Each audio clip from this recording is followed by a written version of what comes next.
If you told me even 5 years ago that Nikon would be bringing out video focused lenses, I would have called you an absolute maniac. But look what I've got here.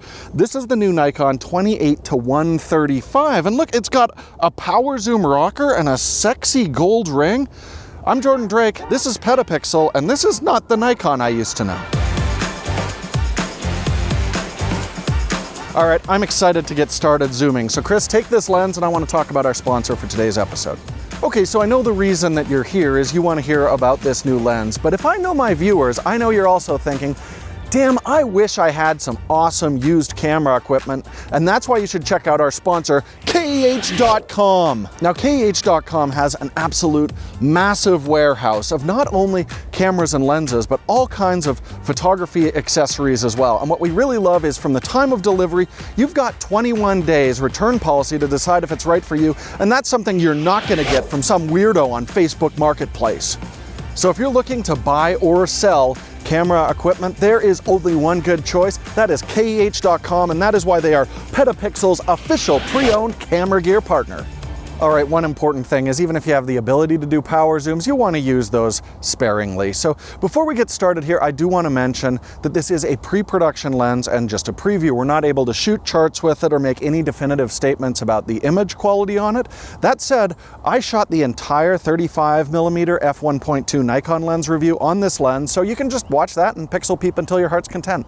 All right, so let's talk about the physical design of this lens. So we have 3 different rings on it. We've got a custom ring that I generally use for aperture, as well as a zoom ring and a focus ring. Now, these are all fully electronic, but unlike a lot of electronically controlled rings, I do find these are actually quite responsive. I'm not actually overshooting my subject a lot of the time when I'm using it. Now, I do wish that we had a mechanical focus clutch on this lens, like what we see with a lot of the recent Panasonic lenses or the older Sony 28-135mm video lens, but because it's so responsive, I still find the manual focus ring on this quite usable. But remember, if you want linear response so you can do repeatable focus pulls, you have to engage that in the camera's menu. As well, it does have gears on the manual focus ring, and it looks like this will work with most of your follow focus gears with a 0.8 pitch.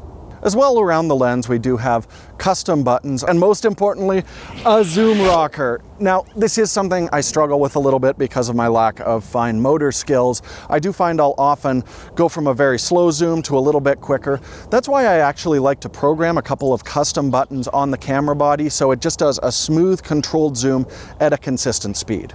Now, if you want the fastest zooms that this lens is capable of, you do have to use the zoom ring in order to accommodate that, but you can also use other things to remotely control it. You can use either the mobile app, Nikon's desktop software, or they have their video zoom controller. You can also use that to remotely control the zoom on this lens.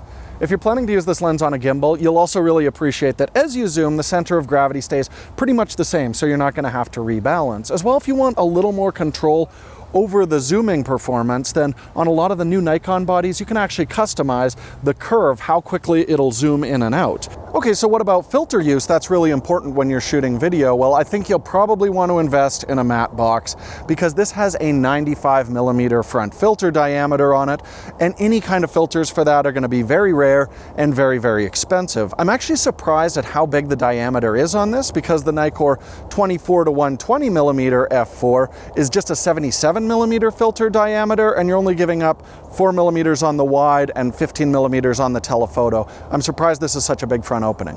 All right, we got some nice shallow depth of field here, and I'm actually pretty impressed with the bokeh on this lens. If you're looking at specular highlights, you will find a little bit of a soap bubble effect there, but in general, the backgrounds fall off really nicely, and the transitions from in focus to out of focus are actually really quite pleasing. So we've got a really nice zoom range, but if you plan to do a lot of close-up shooting, say for product shots, you might want to have a second lens in your bag because at the wide angle, we're getting 0.15 times magnification.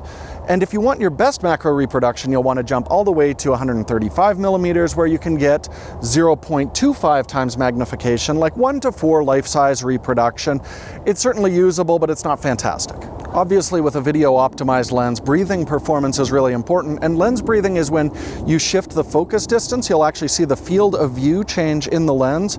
So starting at the wide angle, we could see a very small amount of it, but honestly, it's not enough that it's going to distract your viewers. What's really impressive is when we get to the telephoto end of it, there is virtually no breathing on this lens, and that's where you'll really see that effect. This is an outstanding performance. Now, as I said at the start of this video, we're not testing resolution, shooting charts, anything like that, but I can say I could get away with some extremely sloppy composition when we were out shooting, and I know I can crop that down to 4K, and even shooting wide open, you can see the results are still plenty sharp. So one of the really important things for me is the 28-135 really just demonstrates Nikon's ongoing commitment to being a big player in the video field. And there is some competition from some of the other mounts, but like you look at the older Sony 28-135, that lens is over a decade old, and you can certainly feel it, just the responsiveness of the controls. It's really laggy and I don't enjoy using that.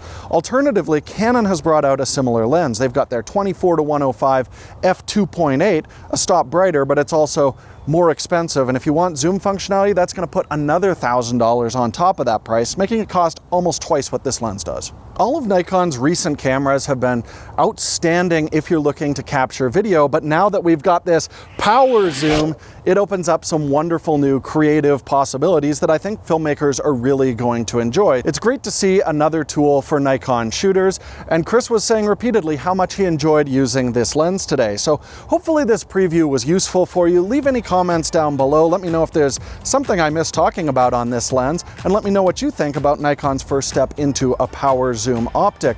And definitely check out the PetaPixel podcast. We'll be talking about this lens on there and all kinds of conversations about the photo and video things going on in the world. You can watch it right here on our YouTube channel or listen to it on all your favorite podcasting apps. Just search for the PetaPixel podcast. And here's another surprise for you. Check out our new Shoot on Locations You Cowards shirt. This is a great way to send a message to all the YouTubers and cinematographers out there that things shot in the real world just look better, even though you could potentially get hurt or die. And don't forget, if you sign up for a PetaPixel membership, you can get 25% off anything in our merch store, including this shirt, for sticking it to the man. And by the man, I mean the hardworking people in the film and television production industries.